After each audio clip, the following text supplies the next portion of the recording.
Hello students, welcome back. आज की इस वीडियो के अंदर हम एसिड्स को उसकी जो एसिड देखिए, हम स्टार्टिंग से एसिड्स के बारे में पढ़ रहे हैं। इस वीडियो के अंदर हम एसिड की कुछ एक केमिकल जो प्रॉपर्टीज़ हैं उनको डिस्कस करने वाले हैं। फिजिकल प्रॉपर्टीज़ जो है वो एसिड के करैक्टरिस्टिक्स के अंदर आपको बता दी गई थी, सिर्फ जो केमिकल प्रॉपर्टीज़ हैं वो बची हुई थी। तो let's start the video with some chemical properties of acids. सबसे पहले जो प्रॉपर्टीज ऑफ एसिड है, इसमें फर्स्ट प्रॉपर्टी ली है मैंने, एक्शन विद मेटल्स। अगर कोई भी मेटल हमारे पास प्रेजेंट है और हम उसे एसिड्स के साथ रिएक्ट करवाते हैं तो क्या इफेक्ट पड़ेगा उसके ऊपर। तो देखिए, मेटल को जब भी डाइल्यूट एसिड के साथ आप रिएक्ट करवाएंगे तो हमेशा क्या बनेगा, मेटल सोल्ट प्लस हाइड्रोजन। जब भी हम मेटल को डाइल्यूट एसिड के साथ रिएक्ट करवाएंगे तो क्या बनेगा, मेटल सोल्ट प्लस हाइड्रोजन।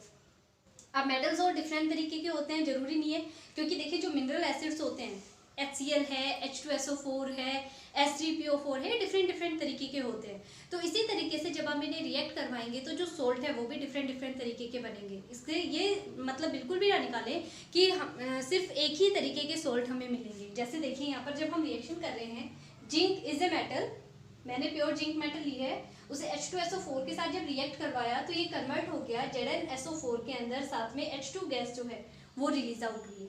कौन सी, जो जिंक है उसे H2SO4 जो कि एक सोल्ट है, डाइल्यूट कंडीशन के अंदर, सॉरी एसिड है H2SO4, इसे मैंने डाइल्यूट कंडीशन के अंदर लिया है, तो ZnSO4 सोल्ट बना, इसमें मेटल सोल्ट, और जिंक सल्फेट जो है और साथ में हाइड्रोजन गैस इवॉल्व आउट हुई है। इस रिएक्शन को अगर ध्यान से देखो तो इस हाइड्रोजन को जिंक ने रिप्लेस कर दिया है।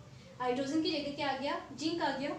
यानी किस नेचर की है ये, डिस्प्लेसमेंट नेचर की है। हाइड्रोजन को रिप्लेस करके कौन सी चीज आई है यहाँ पर, मेटल आ गया। ओके, ये जो रिएक्शन है हमारी काफ़ी काम की है, इसे लैब के अंदर एक्सपेरिमेंटली भी कर सकते हैं। अगर हम किसी बीकर के अंदर, किसी बॉटल के अंदर आप लेके चलते हैं जिंक ग्रैनुअल्स, जिंक जो होता है वो लैब के अंदर जो प्रेजेंट होता है वो जिंक ग्रैनुअल्स की फॉर्म के अंदर रहता है, प्योर जिंक जो होता है, उसके अंदर क्या करेंगे आप, जो डाइल्यूट H2SO4 है वो डालना स्टार्ट करें। जैसे ही आप डालेंगे आपको ऑब्जर्व होगा थोड़ी देर के बाद कि उसमें से जो H2SO4 है वो जिंक के साथ रिएक्ट करना शुरू कर देगा, और जैसे ही वो जिंक के साथ रिएक्ट करना शुरू करेगा तुरंत क्या होगा, उसमें से H2 गैस इवॉल्व आउट होना शुरू करेगी।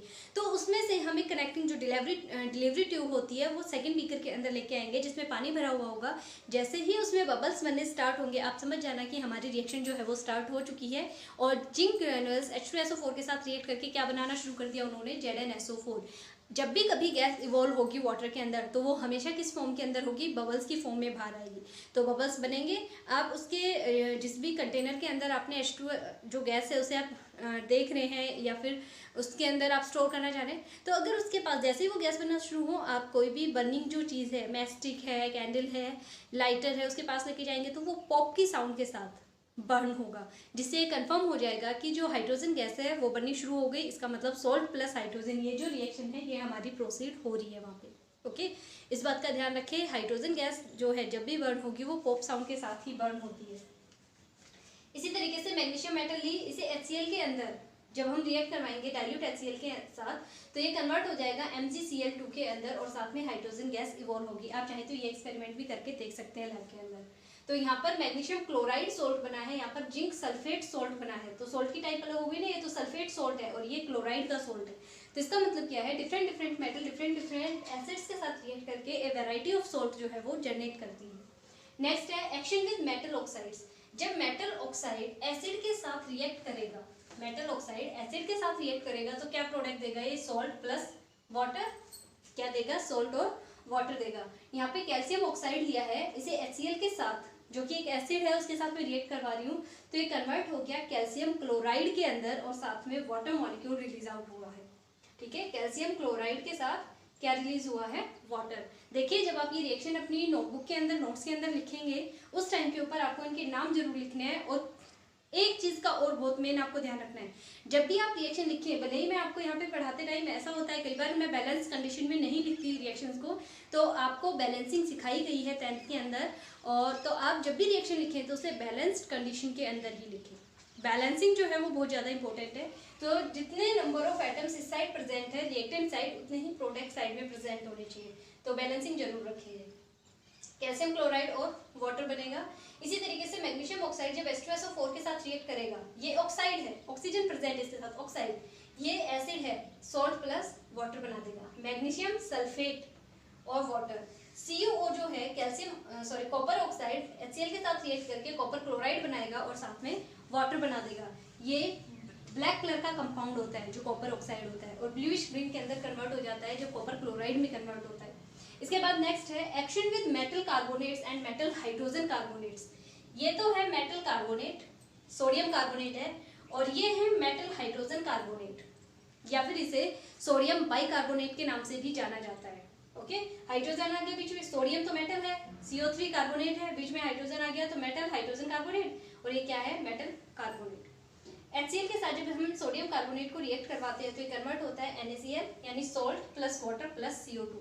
इसका मेन मकसद क्या है, जब भी हम मेटल कार्बोनेट या मेटल हाइड्रोजन कार्बोनेट को एसिड्स के साथ रिएक्ट करवाएंगे तो हमेशा 3 प्रोडक्ट बनने हैं। कौन कौन से, salt plus water plus CO2। CO2 gas हमेशा इसमें से इवॉल्व आउट होगी। इसी तरीके से कैल्शियम कार्बोनेट लिया, HCl के साथ रिएक्ट करवाया, CaCl2 H2O CO2। इसी तरीके से NaCO3 जो है सोडियम हाइड्रोजन कार्बोनेट को H2SO4 के साथ रिएक्ट करवाएंगे तो Na2SO4, ठीक है, जो सोडियम सल्फेट है ये बनेगा, साथ में H2O, साथ में CO2 बनेगा। तो कम से कम ये सारे रिएक्शंस आपको याद होने चाहिए। एक बार में एब्जॉर्ब नहीं कर पाए तो आप लिख लिख के इन्हें बार बार प्रैक्टिस करें, तब तक प्रैक्टिस करें जब तक कि ये अच्छे से आपको याद नहीं हो जाती है। काफ़ी इंपॉर्टेंट पोर्शन है ये रिएक्शंस का इसमें। इसके बाद बात करते हैं बेसिसिटी ऑफ एसिड्स।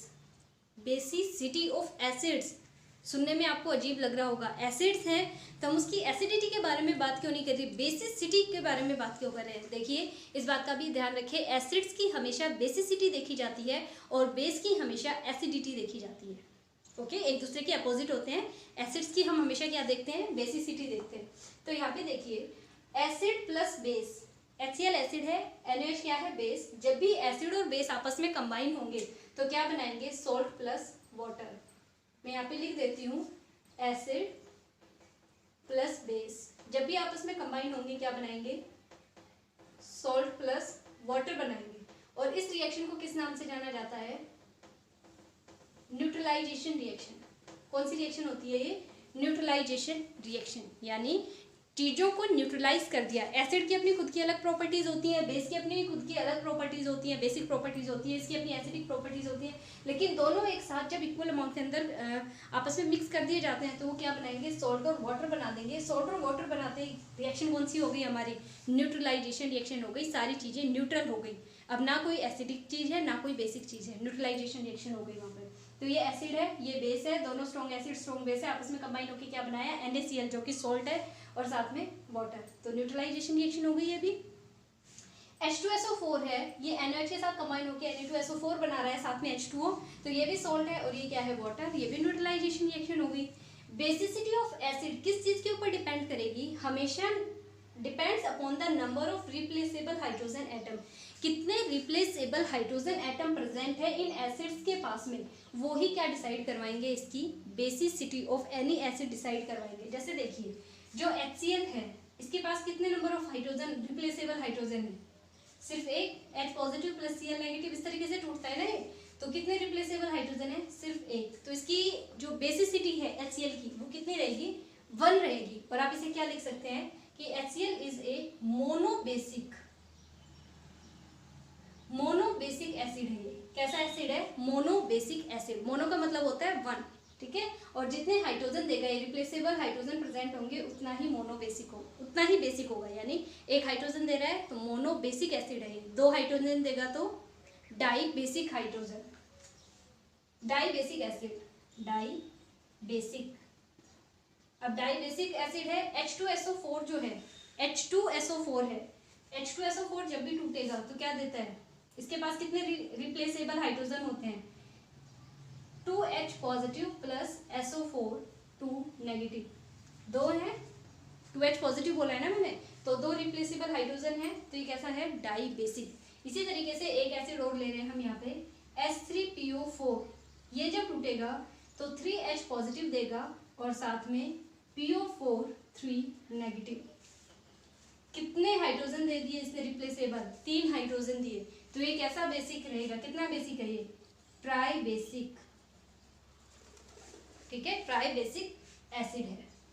अब किसी भी एसिड को देख के आपको ये पता चलना चाहिए कि इसकी बेसिसिटी कितनी है। एक हाइड्रोजन अगर रिप्लेसेबल है तो मोनोबेसिक, 2 अगर रिप्लेसेबल हाइड्रोजन है तो डायबेसिक, 3 रिप्लेसेबल हाइड्रोजन है तो ट्राई बेसिक एसिड है ये। ओके, तो इस तरीके से आपको बेसिसिटी ऑफ एसिड्स का भी ध्यान रखना है। आई होप आपको समझ में आया होगा, आप आराम से कर पाएंगे इसे। लेकिन थोड़ा सा नई चीज़ है 10th के अंदर और थोड़ा सा ध्यान देने की ज़रूरत है। आप इन्हें अपने नोट्स के अंदर एज इट इज़ लिख लें। अगर चाहें तो जहाँ जैसे हेडिंग डाली है ना, मैंने यहाँ पे थ्योरी नहीं लिखी क्योंकि बहुत ज़्यादा हो जाता है, बहुत ज़्यादा टाइम कंज्यूमिंग हो जाता है ये। तो for the sake of our convenience मैंने आपको यहाँ पर मेन सारी चीज़ें बता दी है, इससे बाहर कुछ नहीं आना है। लेकिन अगर आप चाहें तो इसमें एक एक लाइन थ्योरी जरूर लिख लें और हो सके तो जब आप ये रिएक्शन लिखें तो इनके नीचे इनके केमिकल्स नेम लिखने की कोशिश करें। अगर आपको नहीं पता चलता है केमिकल नेम क्या है तो देखिए, वैसे तो मैंने अभी आपको पढ़ाते टाइम बोला है, यहाँ पर लगभग सबका ही केमिकल नाम एक बार बोल दिया है। फिर भी अगर नहीं पता चलता है तो आप एक दूसरे फ्रेंड की हेल्प ले सकते हैं, बुक के अंदर मिल जाएंगे आपको, वहाँ से आप हेल्प लें। और फिर भी नहीं पता चलता है तो आप मुझे कमेंट सेक्शन के अंदर यूट्यूब चैनल पे कमेंट करके पूछ सकते हैं, मैं आपकी हेल्प करूँगी। ओके।